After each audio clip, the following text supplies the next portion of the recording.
প্রতিদ্বন্দ্বিতা ছাড়াই নির্বাচিত হচ্ছেন হাসনাত আব্দুল্লাহ। হাসনাত আব্দুল্লাহর আসনের বিএনপির প্রার্থী মঞ্জুরুল আহসান মুন্সির মনোনয়নপত্র ঋণ খেলাপির অভিযোগে বাতিল করেছে নির্বাচন কমিশন। এই আবেদনের উদ্যোক্তা ছিলেন এনসিপি প্রার্থী হাসনাত আব্দুল্লাহ নিজেই। পাশাপাশি মঞ্জুরুল আহসান মুন্সির করা পাল্টা আপিলও খারিজ হয়েছে। এর ফলে নির্বাচনের আগেই মূল প্রতিদ্বন্দ্বী মাঠের বাইরে চলে যাওয়ায় হাসনাত আব্দুল্লাহ এগিয়ে গেলেন বলে মনে করছেন অনেকেই।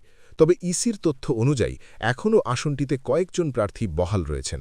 তাদের মধ্যে ইনসানিয়াত বিপ্লব বাংলাদেশ, খেলাফত মজলিস, গণ অধিকার পরিষদ এবং বাংলাদেশ খেলাফত মজলিসের প্রার্থীরা রয়েছেন।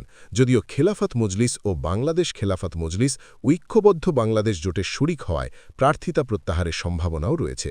এদিকে মঞ্জুরুল আহসান মুন্সির হাইকোর্টে যাওয়ার সুযোগ এখনও খোলা রয়েছে।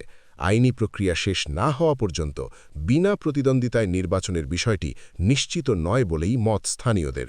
তবে বিএনপি প্রার্থী আর ফিরতে না পারলে কুমিল্লা ৪ আসনে ভোটের সমীকরণ যে বড় ধরনের পরিবর্তনের মুখে পড়েছে তা স্পষ্ট।